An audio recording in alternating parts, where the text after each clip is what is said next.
is Lisa Alastuey, and on this channel, you will find a variety of inspirational and informational videos.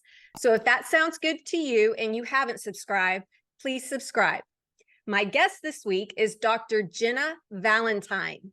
So Jenna, before we get started on the questions, can you tell us a little bit about who you are and what you do? Yeah, absolutely. First of all, I'm so happy to be here. I'm just so thrilled to be talking about aggressive self-care. I am a doctor of Chinese medicine, a licensed acupuncturist in the state of Texas. I have certification in functional medicine, and I have my own practice called Valentine Care in Austin, Texas, in the Westlake area, if you're familiar with that. And I have been in the kind of wellness world for a long time, although my background is in child welfare and juvenile justice. So I worked with foster youth in the gang systems, and I've been kind of front seat, front row, center to trauma of all kinds. And so I got like radicalized, and I'm kind of a fanatic for self-care now, which I think is why we are talking here. Awesome, awesome. So you created these cards that people can purchase, and they're called, aggressive self-care cards. So Yeah. how did you come up with that idea, and what exactly are they? So thanks for asking. I have what they look like. It's basically a card deck. Um, and so the card deck looks like, I'm not the best at like product placement things, but it's just like a regular deck of cards in this cute little case. And it's meant to be like shuffle, kind of like tarot cards, like shuffle, pull one, and then do the thing on there. They're low cost, if not free. And it's essentially a way, like if you're in a funk, kind of a weird mood, just one of those moments, and you're like, ugh, everything just kind of sucks. Or you just want an idea for something you can do for yourself, you can pull a card and do that. So like I'll just pull one now. Yes. You just shuffle them really quickly. I'm not the best at shuffling, so you guys can laugh about that. But basically, I just take them. I'm going to put them down so I don't make a fool of myself. And I'm going to pull one out. And so it says, go look at succulents. Only a psychopath won't smile at those little plant freaks. Take the wonkiest one home. Oh, So that's just like, go to a little succulent store, or maybe friends have them. And then what I love to do, actually, I didn't even know you could do this. A friend showed me, but you can set it inside the case, and then you have a little display. And so in my office, for example, I'll pull one, and then clients can see it when they come in, or they can have their own decks at home and share what they're doing to work on themselves. Like another one that just fell out is dance like a toddler. They truly don't give a fuck. So it's things that are like, some are like, drink a fucking glass of water. So for me, there's lots and lots of voices in the wellness space that are very soft, very sing-songy, very slow, very meditation. You kind of feel like you're getting low-key hypnotized all the time. And that's cool. But what I found is sometimes you need a voice that's like, just for fuck's sake, eat vegetables. Damn it. You like that kind of like, I love you so much and you're fucking up, and just love yourself better. Like that kind of exasperated, aggressive, do this for yourself. And one of the ways that I had identified that works for me is because when I was in labor with my daughter, who's now 14, so this is a long time ago, I had a midwife. I was trying for a home birth. Didn't go my way, but that's fine. So I was trying for a home birth. It'd been like over 40 hours of labor. It was super brutal. And the midwife was very much that like, just connect with all the women who've been here before you. And I was like, bitch, I'm dying. Like, I mean, I couldn't talk, but in my head, I'm like, this is not, I don't care about those women. I am literally, my vagina is getting ripped in half. Like, what the fuck? But I couldn't say that. And her midwife assistant was like this short, like, just little Tasmanian devil of a woman. I wish she'd had some kind of like, I don't know, Hungarian accent or something. She didn't, but her name was Teresa. And at one point, I finally got the words like, I don't think I can do this, or something like that. I'm like in between screams. So glad I have my daughter, by the way. But the midwife's assistant, Teresa, grabbed me by the shoulders and she's like, you have to do this. And it was so aggressive. And it was really the only thing that my limbic system, that like deeper part of your brain, that animal part of your brain, it was the only thing I could hear. This like forceful, mean, but from a place of love. It was the only thing I could hear at that point. And I remember feeling so weirdly grateful for her, just like basically energetically bitch slapping me into the present moment. And so that's like, obviously these cards are a kind of more gentle way to do it. But I find that stylistically, I'm like that with my clients a lot. Like, I love you so much. You have to stretch. Like, if you want to get out of neck pain and you're holding your posture like a fucking vulture, you're not going to get out of neck pain. Like, love them. And so that shows up aggressively. So that's kind of how they started. I just thought it was such a funny idea. I'll do pretty much anything if it makes me laugh and find enjoyment.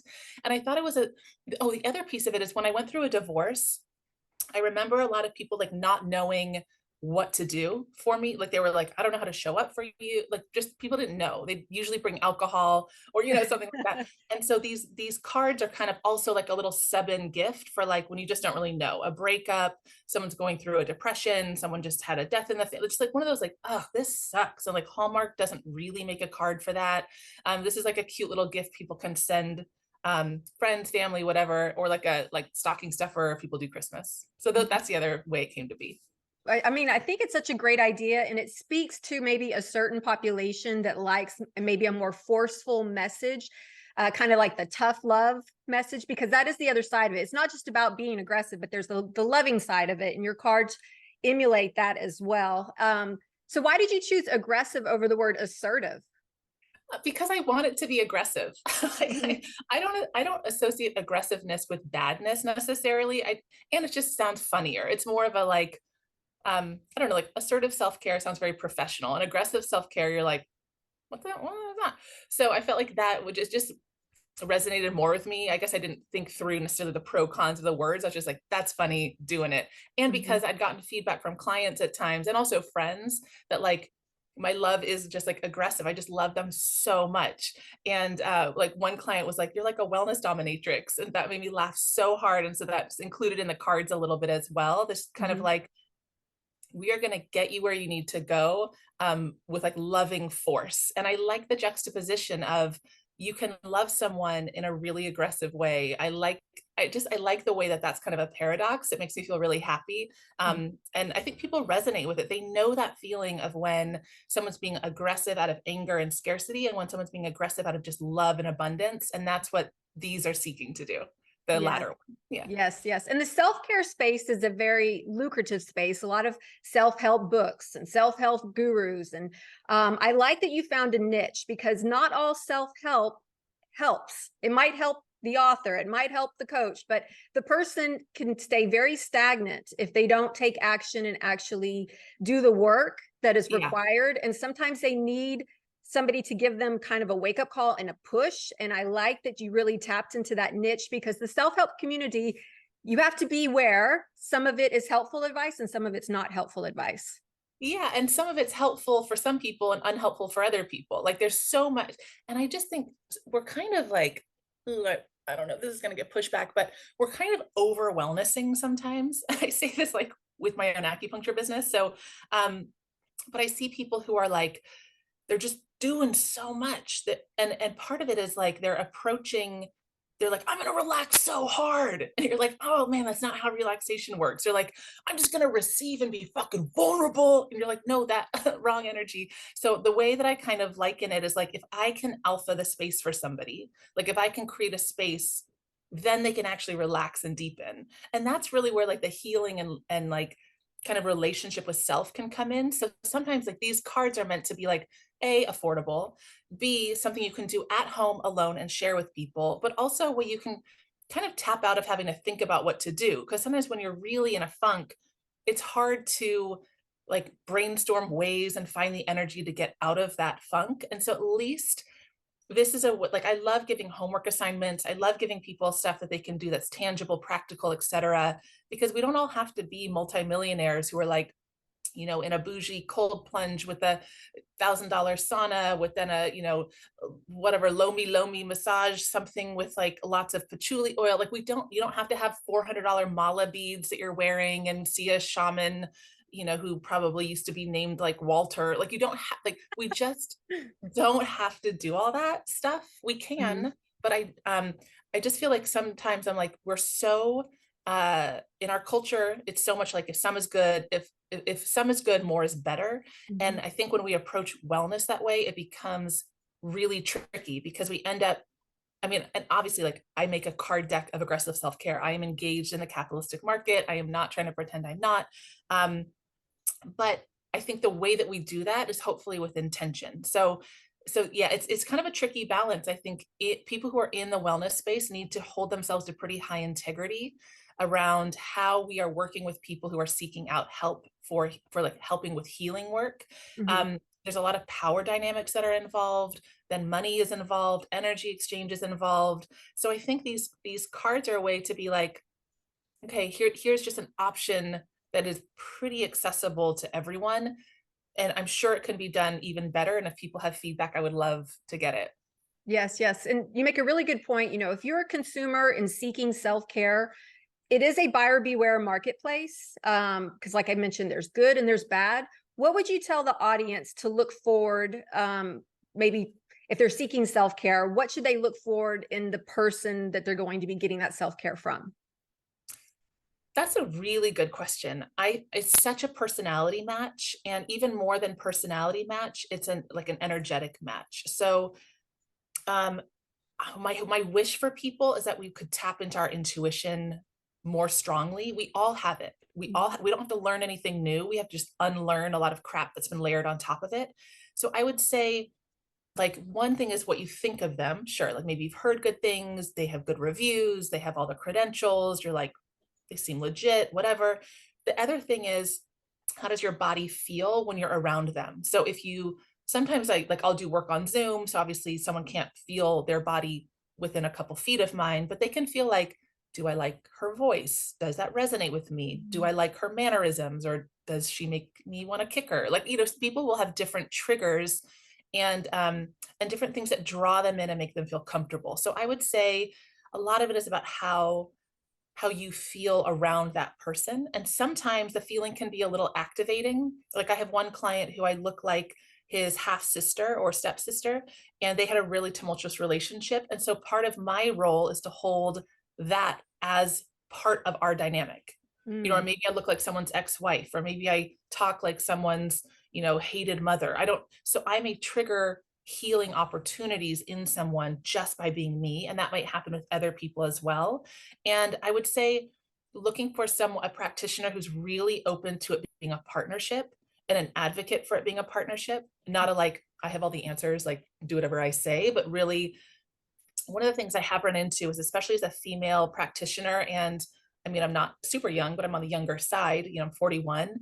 Um, when I try to work on relational partnership, I also have to be cautious that it doesn't look like I'm presenting like I don't know what I'm doing. Because one of the things that men can be, especially older men, can be really good at is like having way extreme levels of audacity. Just like, I know exactly what's going to help you. It's a 3-part series, and you just go to blah, blah, blah, and then you'll be fine. And you're like, whoa. And that confidence is something that, or arrogance, depending on what you want to call it, is something that our culture has learned means certainty and means authority. And we're like, oh, yes, yeah, thank you. Like, he knows exactly what I'm doing.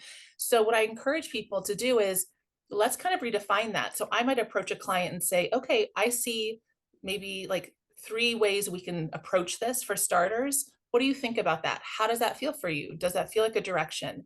And the clients who are like, I'm so tired, I just don't know what to do, just make a decision for me. Then we want to talk about that. Like, are they outsourcing their wellness too much to me? Because it's not that I can't come up with a plan and force them to do it. But it's more like that. I don't think that that's the move. So I Mhm. would say that there's finding a practitioner is a huge red flag for me if someone's like resistant to answering questions, like, well, why are we doing this? What are the other options? Like, I know I'll recommend clients talk to their Western docs about certain blood labs. And if the Western doc is like, you don't need that, I'm like, whoa, they're not even willing to engage in a conversation. That's a red flag for me, because that shows a little, in my opinion, a lot of ego involved, and it's kind of like they have a God complex with it. So I Mhm. think looking for, again, how your nervous system feels around the practitioner. Are they open and advocates of it being a partnership and healing between the two of you? Really open to questions, really receptive to conversation. Do you feel like you can share, the deeper shame parts? Does that feel safe for you? Like, a lot of my work in here is people disclosing really major traumas or just like embarrassing stuff, so we'll like talk, they'll come in for like neck pain, and then all of a sudden it's like, I also don't get erections. And I'm like, great, I'm so glad. But it's like, for me, it's a huge Yeah. compliment, Mhm. because they probably were thinking about their erections before they were thinking about their neck pain. Mhm. Most men I know would have erection priority over neck pain priority. So I think that it's up to me to create a space. Again, it's kind of like alphaing a space of like, you are safe here. I am looking out for us. And then they can feel comfortable sharing. So I would say, like, if you feel comfortable saying like, I have this wart, or, there's like, I have a hemorrhoid, like the things that you're like, oh, this is so embarrassing, I'm going to blush. If you feel you can tell them that, that's a really good sign, because then you can really do honest, deeper work. Yes, excellent, excellent. I like your answer. So let's talk about maybe some common pitfalls to practicing self-care. What would you say are some? Oh, there's so many. We find we're so good at martyrdom. We're so, especially women. Oh, we're so good at it. We're so good at like kind of saying like everyone else comes first. I really love giving, and all of that's cool. Like it's all great, but like really it's such a trope or a cliche, the whole like on an airplane, they say put your own oxygen mask on first. But like as cheesy as that is, it's so fucking true. Like if you are trying to give from an empty cup, it's just not the energetic move. Whatever you give, in my mind, is kind of tainted because it's coming from a deficit. I don't want someone to lend me $10 if they have $0. If someone has $1 million and I need $10, I'm happy for them to lend it to me. Maybe just give it to me, but that kind of, I want the energy of abundance and giving. And so one of the things I'm really clear about with my clients is like, I am good. I take really good care of myself. I take vacations and I sleep a lot and I eat great food, and I drink coffee because I love it for my soul. And I have like, these like cute fresh cut flowers. I just like do sweet shit for myself all the time that I love. And because of that, I get to model for them what it looks like to not be, a narcissistic, self-indulged, no one else matters. Not that way. That's rooted in the kind of ground, like a scarcity based mindset of self-care, the like I don't have the capacity to care for anybody else. But what I would say is, you like finding the time, like exercise is an example. If we wait till the end of the day, or like if we don't carve our calendar around certain things, it doesn't happen. We see this with relationships. We see this with friendships. You need to prioritize that time together, and you need to prioritize the time with yourself as well. I think what becomes daunting for people is they don't really know where to start. And it feels like, oh my God, if I'm not doing an hour of yoga, then an hour of stretching, then an hour of meditation, and then a cold plunge, and then a sauna. And then if I don't have access to a red light therapy, and then I don't, I need a therapist 3 times a week, but then I also need a body worker. And they're just like, and then I should definitely be in Bali for like 6 months out of the year and have a dolphin who is my best friend in the ocean. Like it just, we've done absurd stuff. People think like, oh, I need an EMF blocker and a $900 third eye chakra crystal. And, we have all these, and like 9 trackers and aura rings to tell me how I slept. And I think we're just going too hard. We're doing too much. And it becomes a thing where people just don't know what to do. So they do nothing. It's like kind of like analysis paralysis. Mhm, And you feel like you're always failing. It's like from the mhm, minute you wake up, if you're not already meditating in a Zen state, setting your intentions, journaling for 40 minutes, like there's not time in the day for that. So what mhm. I would say is, let it be fun.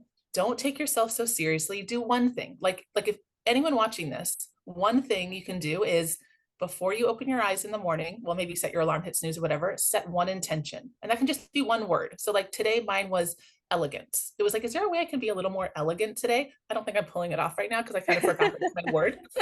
I was like working out earlier. But like in general, it's like, what is the energy I want to bring to the day? Doesn't have to be dramatic. I'm not journaling about it. I'm not scoring myself later. It was just like, what word pops into my head as like a way of being? And that was the one today. And then drink a glass of water, ideally with no ice. Just drink a glass of room temperature water.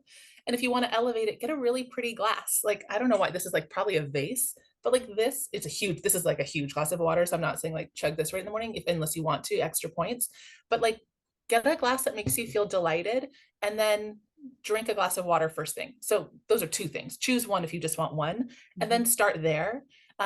Or if you're vibing with the self-care card deck, pull a card and do what's on that one. Or if you don't like it, discard it and pull a different one. This is really about, we take it so seriously, and it doesn't have to be so serious. The only way to do self-care wrong is to not do it.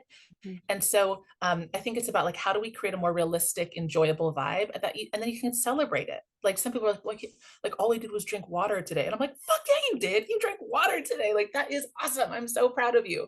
So I think, yeah, start small, have fun.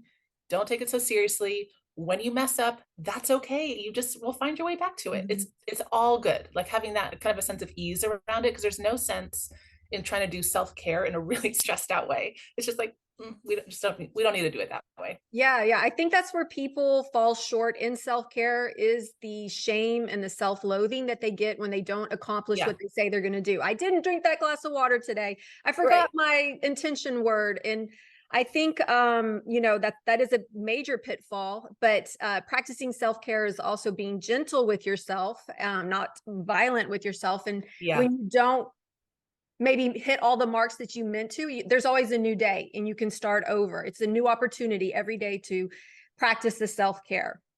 There's Um, also a sense of like thinking how cute we are. Like I have a lot of clients and friends who they'll kind of like borrow my voice. I don't know, this is going to date me. I mean, I already dated myself. I don't care. I love my age, but Long's Drugs. I don't know if people remember this. It like used to be like a CVS, Walgreens, and they had this commercial, and it was like a pocket pharmacist. And so it was like a woman, and in her purse, this little pocket pharmacist came out, and she was like blowing her nose, and it had a little like I don't know bullshit pharmaceutical thing for her to. I'm like, girl, take vitamin C and quercetin. But anyway, but the idea was like it had this little support in the purse, this little mini person. So I'll have clients and friends that will kind of like borrow my voice for their own internal self-talk until they get on their own pattern of it. So if you forget your intention word, if you get up and the first thing you do is drink a huge cup of coffee, no water, no intention, it's all good. It's like, that's so cute of us. We're like, oh my God, I'm back in my old pattern self. Like, why are we doing this? But a sense of like friendliness and love, not because we're going to be apathetic, not because we're just going to be like, hedonistic blobs, but because we can still love ourselves even when we make a mistake. mhm. Like, I would rather you do no self care and talk to yourself really sweetly than to do all the self care things and talk to yourself meanly. Like, that, honestly, if you had to choose one or the other, I would just be really, really kind and friendly to yourself. Most definitely. Another area where I see people maybe failing in the self-care arena is this term that's called toxic positivity. Uh Have you huh. heard of that before? Yeah, yeah. I have a lot of feelings about this. Thanks for Tell me. bringing it up. So people will, I've heard it, toxic positivity, and I've also heard like bypassing. Like those kind of are often used together. So the idea being you have like the kind of harder profile of emotions, anger, sadness, grief, shame, those kind of ones, frustration, resentment, jealousy, envy, the ones we like don't want. And then instead of feeling them, we pretend we don't, and we're like, everything's great, I'm so great. And then we do this comparative suffering thing where we're like, I'm so great, at least I'm not starving. Like, people are starving, guys. Like, I have all my limbs, some people have no limbs. I should be really grateful that I only got in a car accident and like was molested. Like, I should just feel really fine.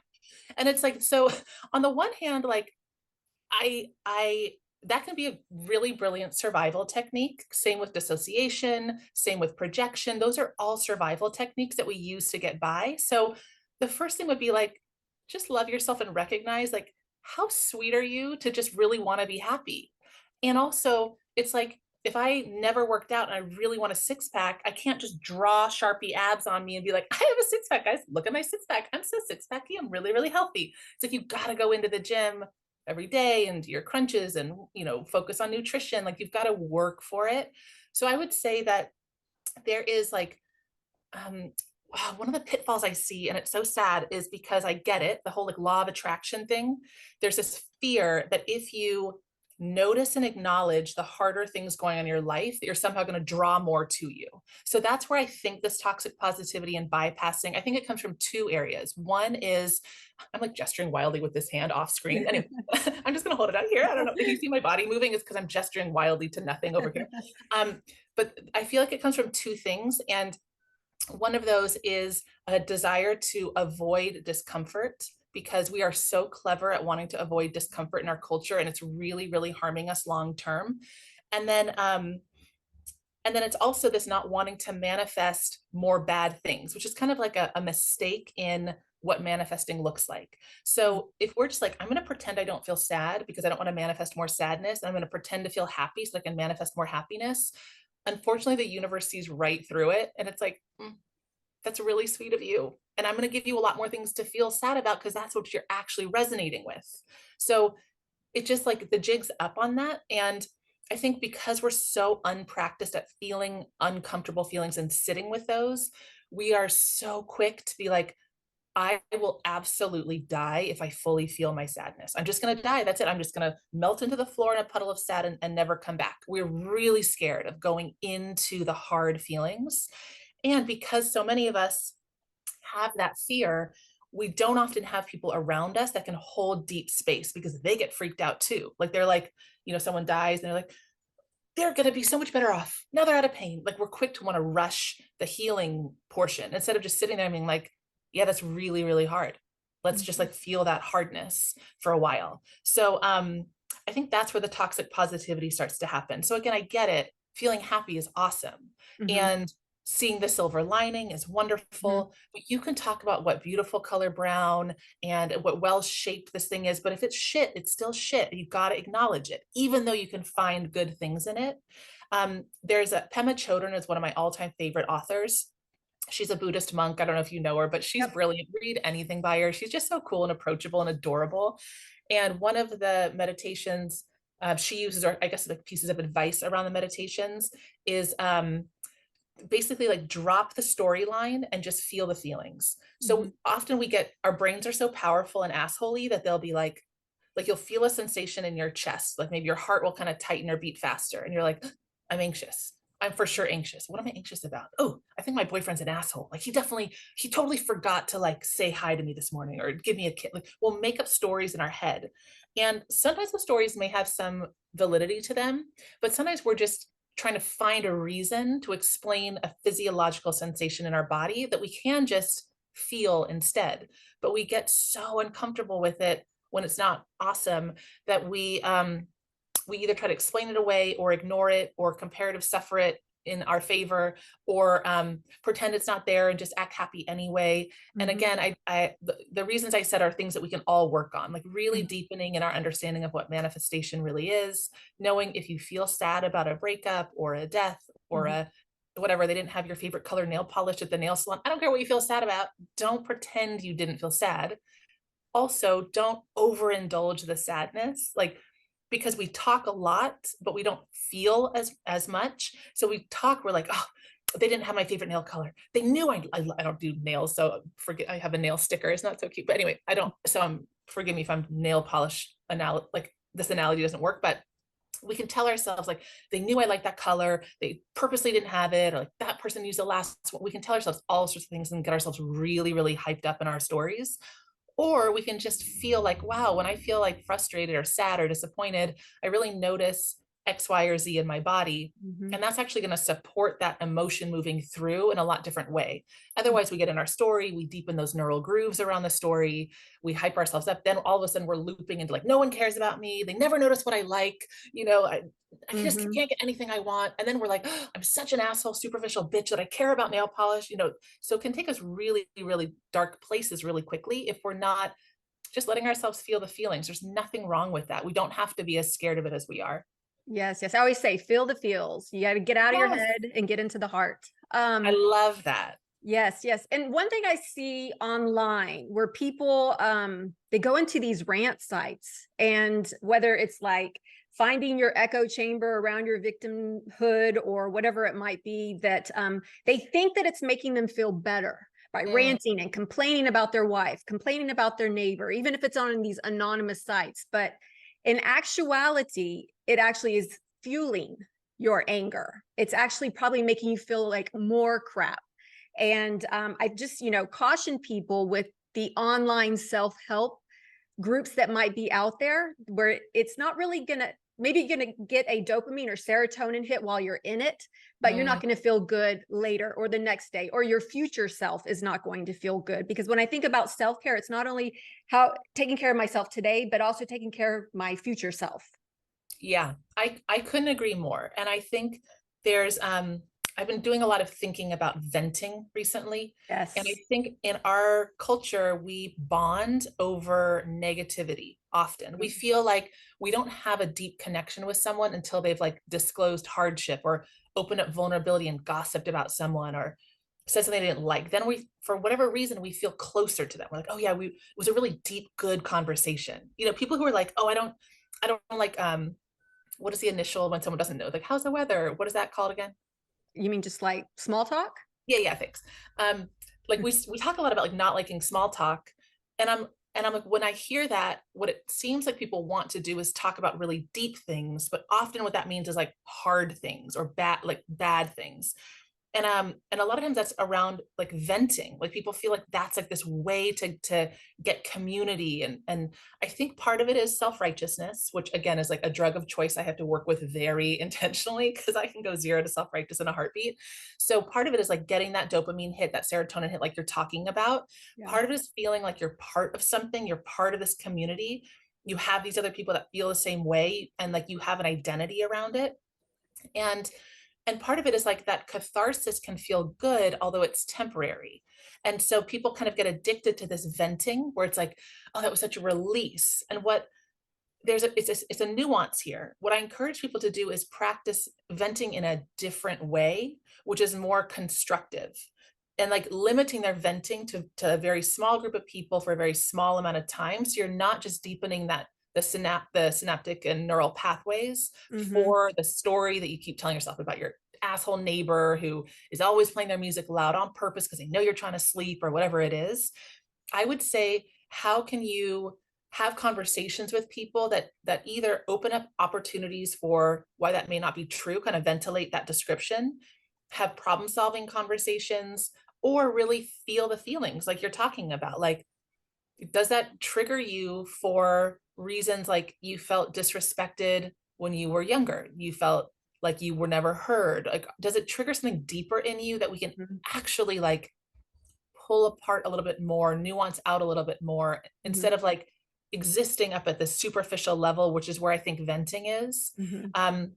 And it kind of pressure valve releases, but it never gets to the meat of like why we're actually feeling the need to go out and bash people, right? Like all next door is like lost dogs and like bashing people. And I'm like, what is happening? Mm-hmm. And so, yeah, I think it's a little bit of a combination of that. And so I am very cautious about the whole like venting Mm-hmm. and again, Ruminating. I don't mean bottling it all up. I don't think that that's helpful either, but I think engaging in venting in a different way with a little more intentionality can be a lot more helpful. Right, right. Because you don't want people to vent and ruminate to the point where they're stuck and they can't move forward. I think when people are stuck, they haven't taken the time to map the territory. In other words, they haven't looked back to figure out, why do they keep thinking this? Why do they keep going over and over in their Yeah. head and ruminating? And it's because you haven't mapped the territory so that you can confidently move forward. Because you're like, oh, I got that. I figured it out. I figured out my part in that. This is where Yeah. the victim mentality and self-care needs to really, pay attention, because it's not always the other person. We all Yeah. always play a role, whatever it is, in our relationships, our workspace, whatever happens to us in life. You also have to own your part. Yeah. Yeah. And so I think self-help, sometimes the ones that are disingenuous, is there to tell you exactly what you want to hear, and it's not your fault and you're perfect, and Yeah. that is not self-help. It is not. No, it's enabling. And I would, there's a great book. I don't know if you've read it. It's called Existential Kink. Have you heard Mhm. of it? I forget the author, Caroline anyway, Existential Kink. And it talks about like, if we keep finding ourselves in these patterns, something about us is benefiting from it in some way. Mhm. And so like it can feel like I remember when my marriage ended, it was really surprising and really like brutal.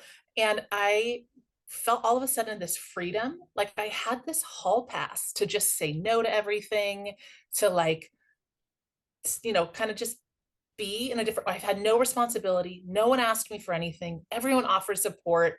I got to like linger and I was like, ooh, this is kind of fun. Like, I mean, it hurt, obviously, it was really painful, but I also recognized like, like martyrdom feels really good. Like, I was the good wife and I did everything, and I could have really dug into that. And I was like, self, that feels really addictive to be like, I would, but I can't. I'm going through a divorce. Like I could have really like leaned in there. Mhm. And Existential Kink, I read this more recently than my divorce, which was a long time ago, but she calls us cosmic masochistic sluts, which I just love so much. So like sometimes like again, self-righteousness for me is a drug of choice. I love righteousness, right? Like standing up, being an ally, being an advocate, etc. Like standing up for what I believe is wrong or harming people. But like that self-righteousness is that like sticky little like, oh, I am so powerful doing this, like I'm so good, Yeah. look at me, like it's that bit. And that feels so good. And so I have to watch myself when I'm starting to really feel too good about like being in certain advocacy Mhm. realms, because I'm like, Yes. not a good look. And I think we get this in the venting world. People Oh, yeah. love to feel like a martyr, feeling like a Morally victim. superior. Like Oh the yeah, way that I think is, more important and right than the way that you think. Even though it's yes. not black and white, there's lots of gray. Absolutely. And I think that we do such a clever job protecting ourselves. And I get it, but if we can build that capacity for discomfort with our own, like kind of calling ourselves out, there's a great internet meme and it's like, am I the villain? And it's like, yeah, sometimes you are. And that's different than victim blaming. It's Mhm. really like owning your own role in it. So Mhm. like if Yep. I'm always dating a certain like kind of type of man with a similar profile, I have to look and think like, what have I not learned yet? What am I doing here? What lesson am I not really engaging with? Or why do I like this? Like, what about me is actually enjoying this, even though I tell myself I don't? Mhm. And so I think just radically seeing ourselves, but again, like the premise for that is being kind to yourself. Because Mhm. if you're already mean to yourself and then you start trying to do the work where you're calling yourself out for where you're being kind of a villain or like a martyr or self-righteous, you're going to lay into yourself. Like, Yeah. you're The going to shame, the be, guilt, the frustration, the ooh, anger, like, yeah, but instead if it's like, oh, babe, we're doing that thing again, that self-righteous thing we sometimes do, we're doing it. Remember, it's not a yeah. good look on you. We tried it before. Like, I love you so much. How cute are Mhm. you? Like, if we can have Mhm. that kind of energy around it, then we can really get to know ourselves. We have the capacity to stay with ourselves, even when we're doing things that aren't ideal, and then with love, move ourselves into a place of more alignment and integrity. And Mhm. that I think is, when people are bonding on these online forums over, woe is me and look at I'm right and validate my opinion and this divisive, just really kind of like tribally divisive warring faction stuff, it Mhm. feels really powerful to them. Mhm. And so I think recognize like distilling that down and Fake power recognizing though. it. So that's it. It's like that. um it's like eating a box of cookies and you're feeling full, but like it's not a full that's nourishing for your body. Mhm. And so that's like it's like a connection where you feel you're getting a connection, but it's not a full nourishing connection. You feel Mhm. like you're getting power, but it's not a full rooted nourishing power. Mhm. So I do think we have to engage in that carefully because it's like filler connection. And Mhm. so again, it kind of buffers us from ever getting down into that richness because we get just enough. Mhm. That like the pressure valve release with venting keeps Mhm. us just relaxed enough that we never have to get uncomfortable enough to deal with it. And this online stuff keeps us just connected enough, just validated enough to never actually get down into Mhm. the kind of root and meat of stuff. So Mhm. it's again so cute and skillful of us to Mhm. try to avoid harder feelings. But in the end, I often do like a visual where it's like hard can be this way or hard can be this way. And when you're staying in a stagnant place of hardship and when you're growing and evolving in a place of hardship, like it's going to be hard either way. I would recommend choosing the hard that's going to get you someplace else. And the scary bit is there. The scary part is like it's not familiar, and we love familiarity, even if that familiarity is hard. Mhm. So, having friend groups that have bonded around gossip and venting and self-righteousness and victimhood, etc. Everyone who only talks about their, aches and pains, like that's part of an identity and it becomes addictive. Mhm. And it becomes really familiar. So when we step out of that into like, I'm going to try a different way of being, we get pushback because our Mhm. growth triggers other people to notice their lack of growth. Yep. And so Yep. sometimes when you're trying to be a different way and get into self-care, people are like, well, who do you think you are? Like, oh, you're not the person who does masks. Like, Mhm. you're not that whatever. And so it's cute because I'll have clients who like, I'm like, just blame it on me. My acupuncturist said, I have to blah, blah, blah, and Mhm. then they don't have to fully root into like, well, no, I am just, the goal ultimately is to be like, yeah, I'm doing this for me. Mhm. Because the kind of training wheel version is like, I'm going to do this so I can be a better mom and a better partner and a better lover and a better friend. We do all the like, I'll be better. I'll show up better at work. I'll show up better at my life. That's kind of the training wheels. The big bike version is like, I'm doing this because I fucking deserve it. Like, this is Mhm. rad. I get Mhm. this one, well, I think we get more than one life, but we get this one life that we know as it is right now for sure. And we get this one body that we've been given and we're kind of like borrowing it for however many years we get on earth. So like why not treat it really well? People are like out there detailing their cars and, organizing their whole houses and painting the trim on whatever. Like, do that to your body and to yourself and to your energy and to your spirit. Really take the time. And if you need to have this relational reason, because the truth is you will end up a better mom, a better lover, a better friend, a better sister, better all the things if you take care of yourself. But don't have that as the only reason you're doing it. Have you as the only have you as the primary reason you're doing it. Um, and then, again, the kind of temporary training wheel thing is blame it on me. I saw this woman on this podcast or this YouTube channel, and she said, I have to do this. And so I'm really going to try it. Whatever, like use whatever kind of like excuse you need to start breaking out of the patterns of your social circles and taking care of yourself. Yes, yes. You know, when you say aggressive self-care, there's an urgency behind that. Yeah. You don't have time. You don't have 10 No. years from now. Nobody has a crystal ball. So start today as Yeah. far as what your self-care is. And it starts internally. All these Yeah. external rewards you might get, through work or through your family. Great. I think that's the consequence of practicing really good self-care. I agree. And it's, again, to go back to the concept of the cup, if you're giving from an empty cup, you have the cup, you're like scraping in for a little Yeah. nourishment to give somebody else. If you have a cup and it's so full, it's just overflowing, like, I have like a hair in my mouth. I have so much hair. Okay, got it. So if you have so much stuff, you're just like, come take some, like, come fill up your cup over here. Come, not taking, it's just overflowing from the side. Like that is for the world. I really feel like self-care and creating ourselves happy, healthy, loved, nourished, hydrated, going outside, just all the things that are like, they're kind of boring, like get outside for a little bit and Fresh air. laugh and like eat Yeah. nourishing food and drink water and the things that like it isn't like the next fad whatever thing. But if we're doing that and we're meditating or breath work, I know a lot of people think that they're bad at meditation. I actually have a book called Mantras of Bad Bitches if you need like dispelling the myths of meditation. It is also a little bit aggressive in its approach to meditation, but so don't just be like, I can't meditate. Like trying these things on and trying these things out that are really, again, really simple and reasonable and doable.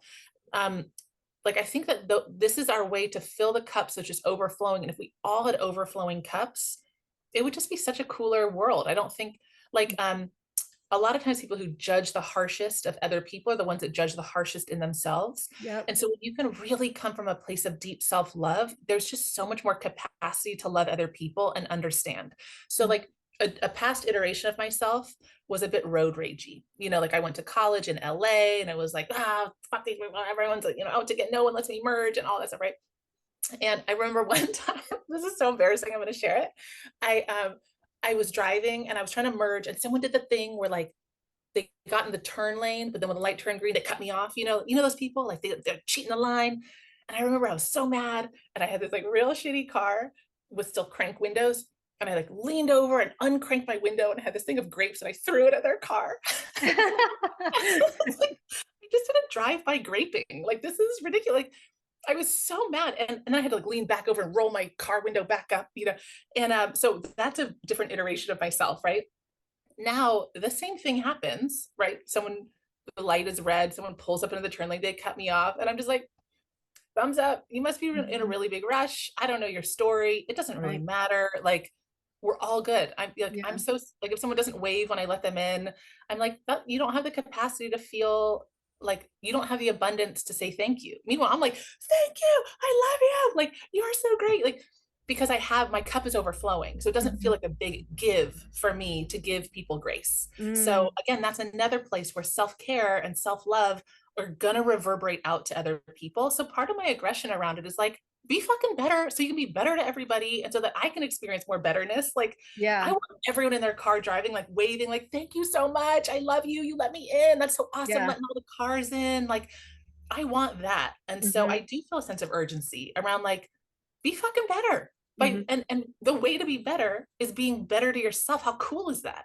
The way to be better is to like sleep more and laugh more and drink water. Like, I'm like, that feels like a no break, like dance like a toddler, right? Like, look up weird animal videos and laugh about them. Go get a weird succulent that makes you feel like like one of the things that makes me laugh is I I like shooting guns. It feels fun to me, but so I have bullet casings with fluorite that I have. Shoe goo is like my favorite thing. Anyway, if my best friend listens to this, he's gonna laugh. But because it's like aggressive physical protection and energetic protection. And it just makes me giggle. And like, if this is one way that I can self-love myself a little bit, I'm like, yeah, that seems wonderful to me.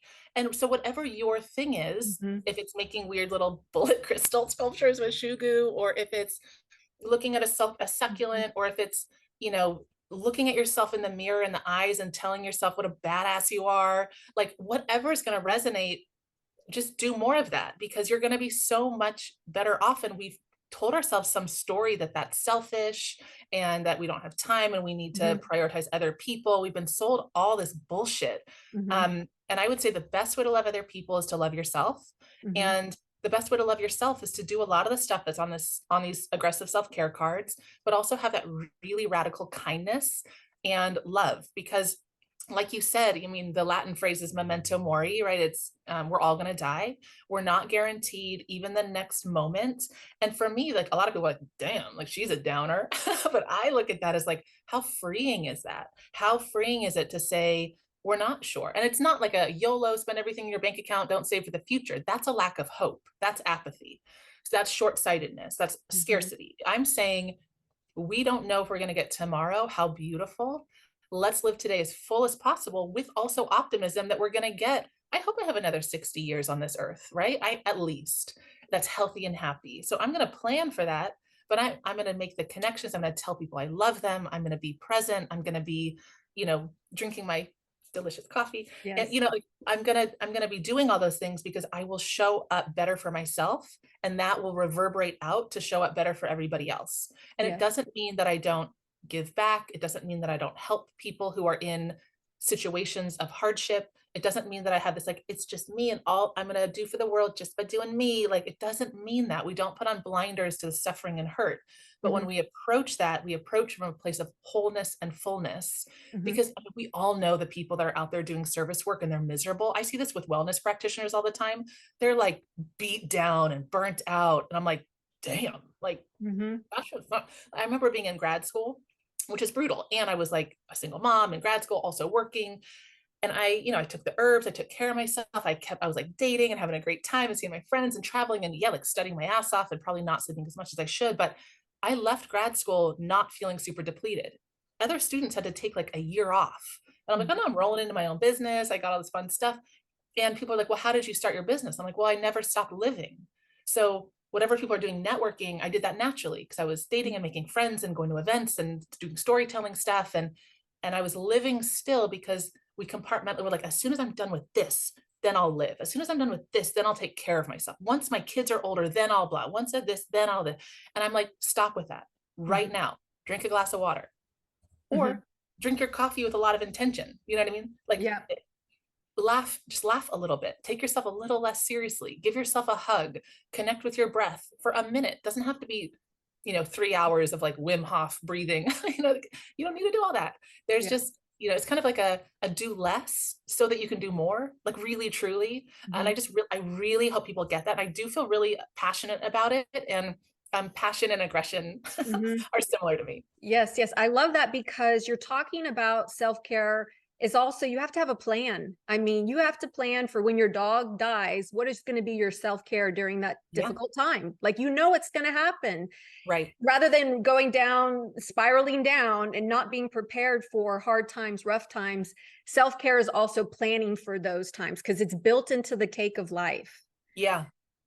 And like I have again a 14-year-old daughter, and so she makes her own decisions, and I can do so much to help guide them, but at the end of the day, she's her own person, and so things will happen where we were I was at work all day. It's summer, so she's home, and it was a long period of time, so she like DoorDash or Uber Eat, whatever, like a called in food, and she asked for, she's so sweet, and she ended up ordering like a fast food thing, and I was like, ugh, and later shocked and appalled, her stomach hurt. And we were at Zilker, and we ended up having to go home because her stomach was hurting. And I was like, so how could we have ever prevented this? She was like, but it was like the loving awareness that she's like, yeah, I literally did that to myself. And she can see that. And it doesn't mean she won't do it again.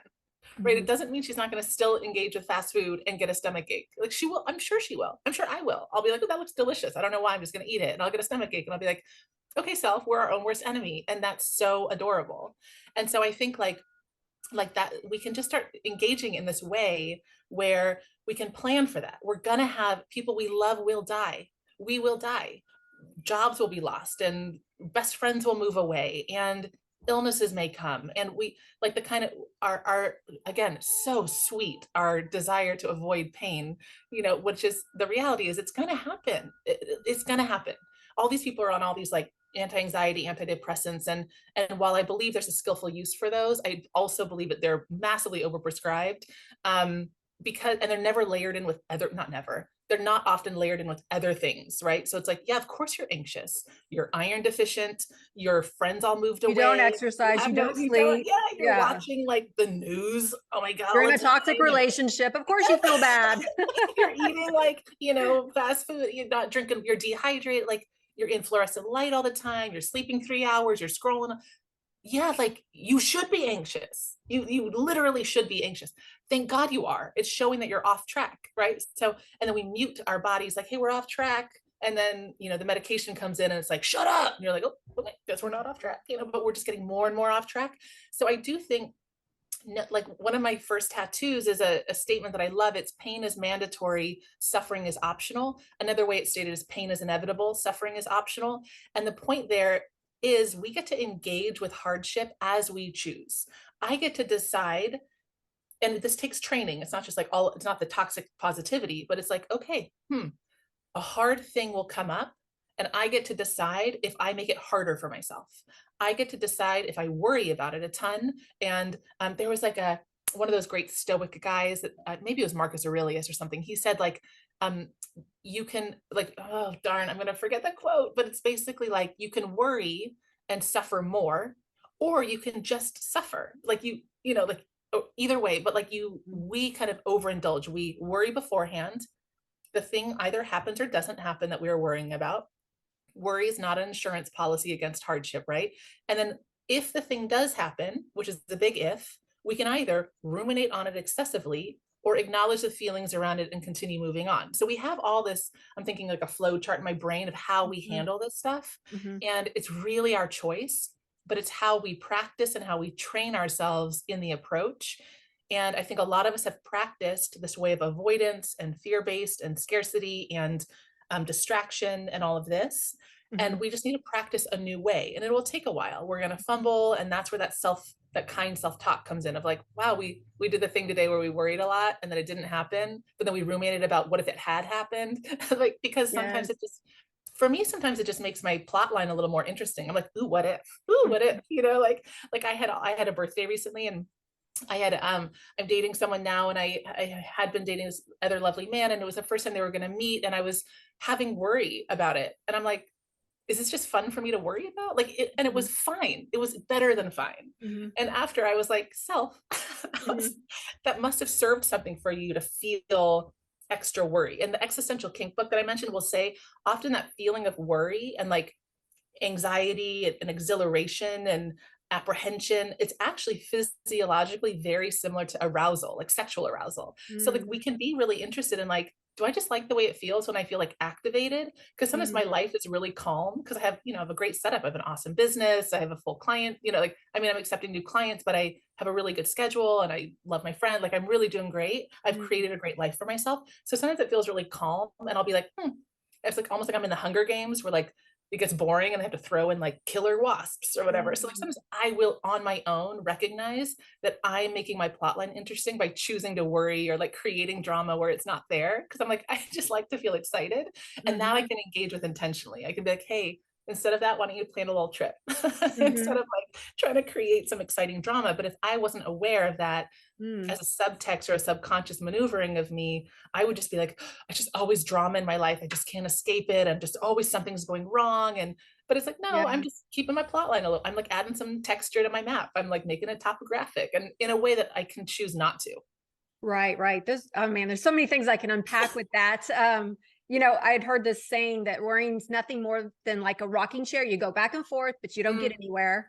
So, you know, I think with self-care, you have to have good boundaries with yourself. It's yeah, not about setting the boundaries for other people. That's their life. It's boundaries for yourself. And so when you're yeah, practicing self-care, you have to ask yourself those intelligent, thoughtful questions that maybe you don't want to answer, but that's how you're going to better yourself, evolve yourself. And that's part of the self-care. And because you are addressing not only your physical, your mental, your emotional, your spiritual, that's all self-care. You know, yeah. it's not just a face mask. There's inner deeper work with self-care.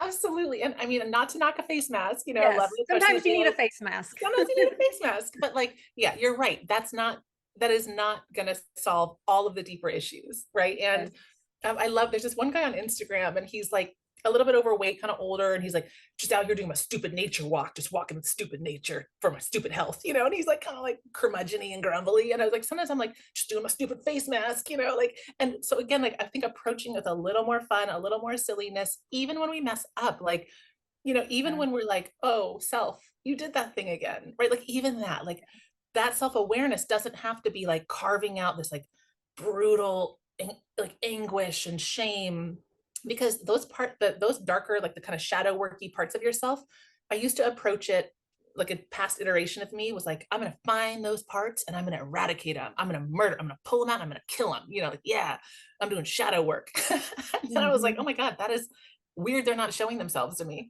Right. Mhm. And so I shifted perspective and I was like, all of me is lovable and welcome. Some of it is really skillful at survival, and that doesn't always present in ways that I want to continue, but I need to bring that part in so I can engage with it in a loving way. And so I shifted my perspective to be like, yes, still come out. Like, I want to help them emerge those parts and come forward, but I'm loving them now. I'm like, hey, come out so I can integrate you, so I can get to know you better. Mhm. Not a like, we just want to talk with like a, gun behind my back. Like, Mhm. but really a like, let's get to know ourselves and be sweet with ourselves. Otherwise, it's, the face, you can do 800 face masks and all the meditation and read all the books Paint your and nails all you want. oh yeah, and like talk to all the gurus, and you can live in India for as much time as you want. You can have all the gear, the flags and the gongs and the blah blahs and the incense. You can have all of that, and you can still never ever get to those bits because they're afraid to come up, Mhm. because you can't like singing bowl your way into self-love. I mean, it can be part of it, but the real part is like creating a safe Mhm. environment for you to come Mhm. forward to yourself. And I recommend doing that with someone safe to help witness, which Mhm. again, that can be a friend, that can be a Mhm. pet. And sometimes people want to just do it with themselves, but there's something extra about having a safe, loving witness while you're doing that work that just kind of accentuates the healing. Mhm. And if you can take your shame bits, your dark bits, your shadow bits, all that stuff, and like bring that and be like, this is the worst of me. And have Mhm. someone be like, okay, okay, yeah, I see the worst of you. Mhm. Let's talk about her. Mhm. Let's check in on him. And just have that like that to me is like healing. And I Mhm. love it. And so again, like I'm gonna go back to the aggressive self-care cards. That's not necessarily in them, right? It's not like these are like, here's some stuff to get you out of the funk, right? Mhm. Here's some stuff to do so you can start getting this pathway in, because it is a cumulative effect, right? Self-care is like you start you start just not bashing yourself as much. You start drinking more water. You start eating a vegetable here and there. You start like going out in nature and people watching. You start dancing a little bit, right? These are all the things that start building a foundation for you to then get deeper and deeper into this work. Mhm. Because to go from like zero to okay, now I'm like raw open hearted, that's there's something called a reperfusion injury. It's like it's why you don't put someone who's been in like a hypothermic state into a hot water tub. It'll kill the tissue. It's too much too fast. So for someone who's hated themselves and berated themselves and shamed themselves their whole life, you have to like dose self-love in a way that's calculated. Otherwise it's going to get flooded and be actually kind of cruel. It's going to be too much. Like those people that are like overly connective and they just like stare at your eyes, like, and they're like really making aggressive eye contact with you. And Yes, you like kind of want to like, you're like, fucking, back off. you're like, buy me a drink first. Like, why are you, this is like unconsensual eye penetration, So Yeah. like, I think that we need to dose it with each other. We need, and this is kind of like a first approach. I mean, the most skilled self-carers will still get benefit from aggressive self-care, but also people who are just kind of new to it. Like, I just want to laugh. I kind of want to dabble. Maybe you never do any of them. You just pull a card and like giggle and like selfie it to your friend. Like, just start, just start. Mhm. Yeah. Yeah, that's great advice. So let me ask you, Jenna, what would you say are your top 10 self-care things that you like to do on a daily basis? Ooh, thanks for asking. Oh God, I treat myself so well. I Yeah. so before I wake up, I mean, I wake up. First of all, I go to bed as early as I can. I love sleeping. I love it. I love it. I used to be like, I'll sleep when I'm dead. And now I'm like, oh, let me sleep. But my body's doing so much work when I'm sleeping. So I try to go to bed early. Mhm. Like 9:30, 10 is my sweet spot. I love that so much. And then I always, well, always, I try to get like 9 hours of sleep. So that's kind of where it starts.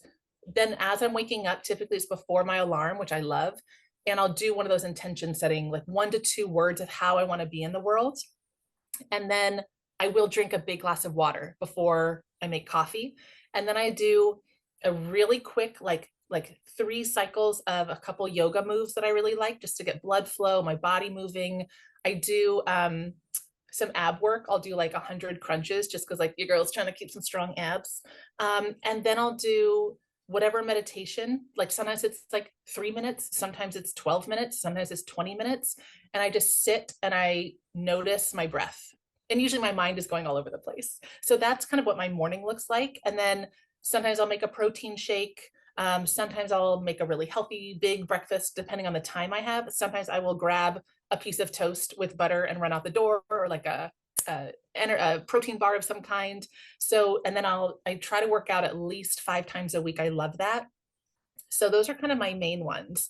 And then I have set up with this really loving ex-partner, now friend of mine, where we check in with each other pretty much daily about hydration. Like we'll just text each other, like, you hydrating? Like, how's your hydration going? And we're like kind of competitive, like super loving. And then I'm always like, damn it, I need to out hydrate him, you know? So then that has like, I have like accountability check-ins. So that's like, I would say that's kind of the main stuff that I do. And then I try to notice things like, you know, like again, this little fresh flower thing. My mom sent me flowers for my birthday. So she's it's really cute like that. And I love that I just like cut a few of them. I showed you guys earlier and I have those with me. So I try to notice like beautiful things. I try to notice when people are really kind or sweet.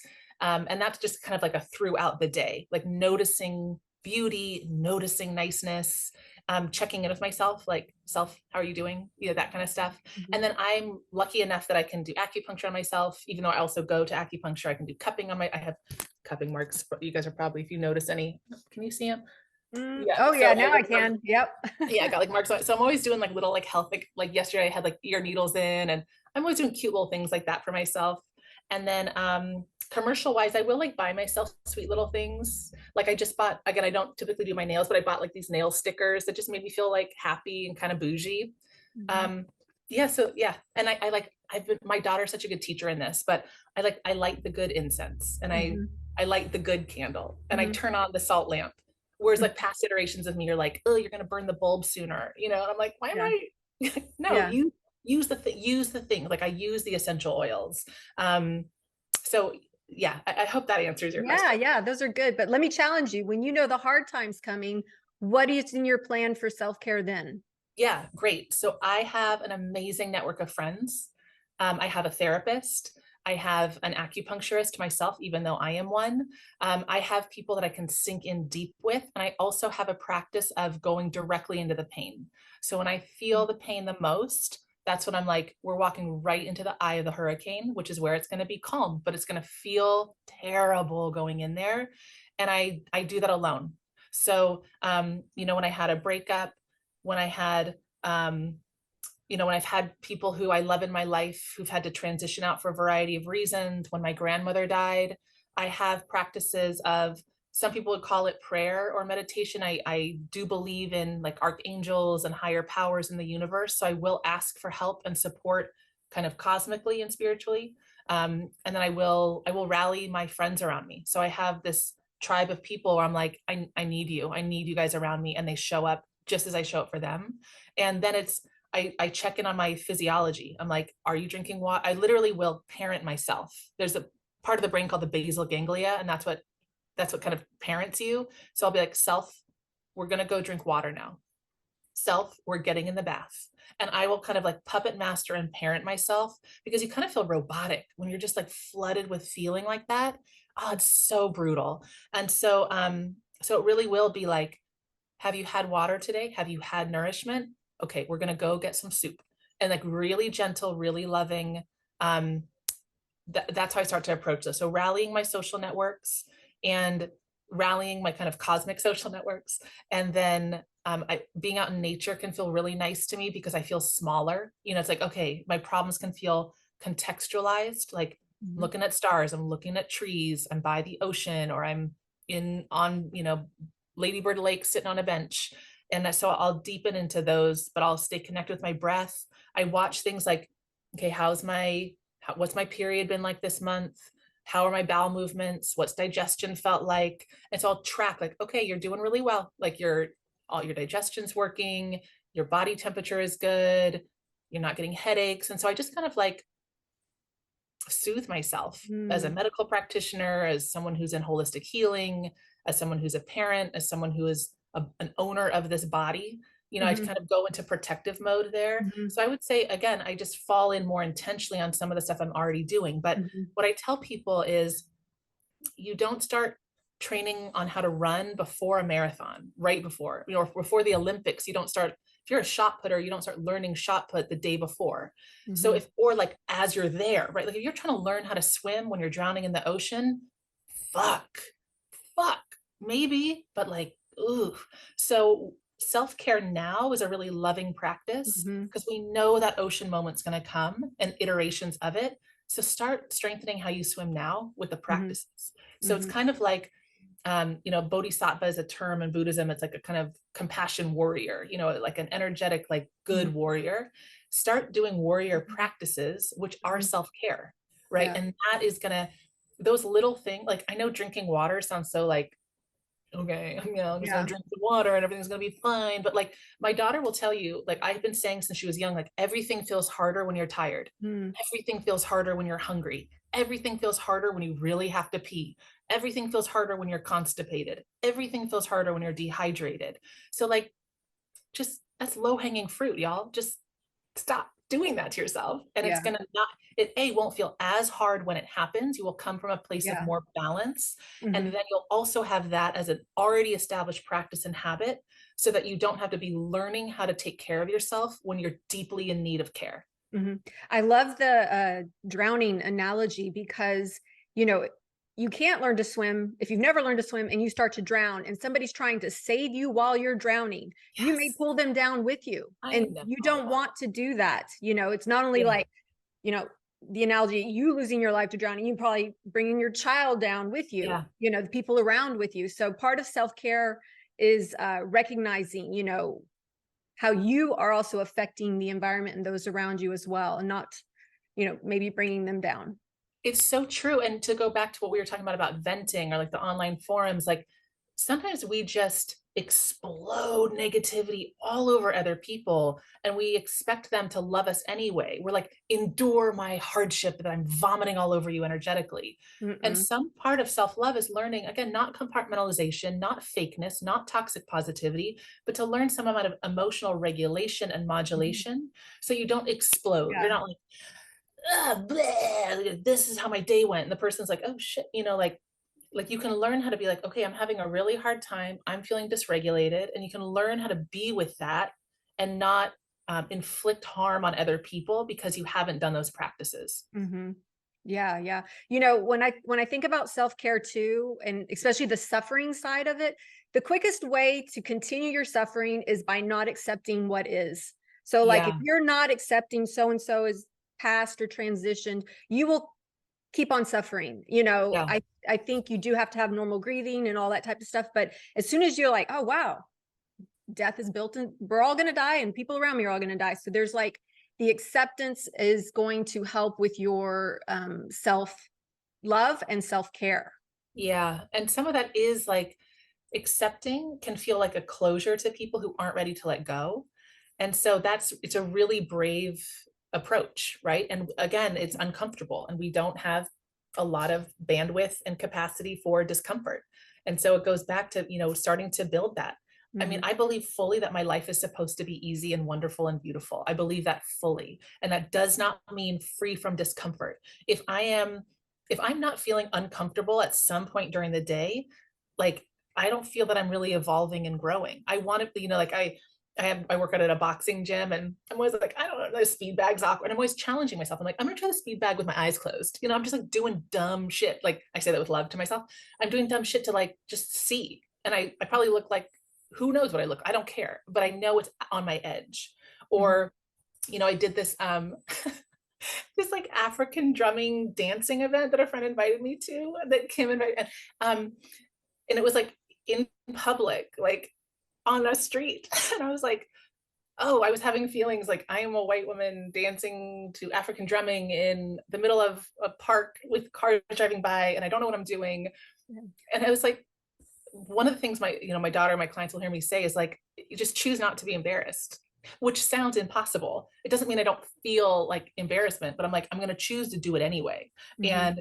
And that's like with discomfort, like, yeah, I'm going to move into that discomfort and either through it or I'm just going to be with it because it's like, I wish there was like a discomfort muscle like that we could be like, I'm really working it. It's probably our heart, right? Our heart is like that's our discomfort muscle. It's like, oh Yep. God, it feels so vulnerable to love or heartbreak or loss or trying something new. And muscles, we know they tear and they grow and they expand and they have all this beautiful capacity. And so I just feel like, again, like circling back a little bit, like we can lighten this up a little bit. We can approach it with this, like, okay, uncomfortableness isn't bad. Not okay, some discomfort is, right? And so we have to learn ourselves and our intuition. If your intuition is telling you to leave a place, that is, or someone's not good for you, we want to listen to that. I'm not saying anytime you feel uncomfortable, move forward, but a lot of times we know that the discomfort is just kind of embarrassment, or the discomfort is like, that's just sad and I'm trying to avoid it. So we want to get tuned into the nuance between the two. Mhm. I would also say on a kind of a wellness thing, a lot of us, everyone's like, trust your gut. And it's like, well, no, if you have a really shitty microbiome, like get healthy first, because otherwise you have a lot of Yeah. unhelpful bacteria in there that are giving you bad advice. Like, no, you really need that cake. You definitely should have that alcohol. You for sure should eat a lot of sugar. Like, don't trust your gut in certain ways until you've worked on your microbiome or learn how to navigate like different senses of intuition. But in general, when it comes to like feeling feelings, expanding who you are, evolving in self-care, move Mhm. through the discomfort. Like Mhm. try some of these. It might feel weird to dance like a toddler, to Yes, me, yes, but do it anyway. You don't have to do it in yes, public, but do it in your bathroom with the door closed, with your eyes closed, not even looking at yourself. Just start yes. start building that capacity now. Yes, yes, and keep a sense of humor, don't take yourself seriously, I Yeah. think you have to understand the ironies of life and the ironies of yourself, laugh at yourself and the ridiculousness that you might experience throughout life. So we're getting here toward the end, and we've talked about a lot of things around self-care, particularly aggressive self-care, and I love the different things that you've touched on, in particular, not from a self-indulgent place, but from a self-love place. So just kind of like some final thoughts that you would like to share with the audience before we close out. Hmm. Final thoughts would be, you're doing great. Stop taking yourself so seriously. Start with one thing and just do that for a little bit.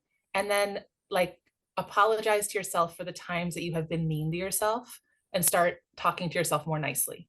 And every time you catch yourself talking negatively to yourself, stop and apologize. There's a concept of, if you take the person you love the most in the world, it can be an animal or an imaginary person, and imagine you guys got to switch bodies for 24 hours. How would you love that person, right? Like, how would you talk to them inside their body? How would you treat them? Like, you'd be doing all the face.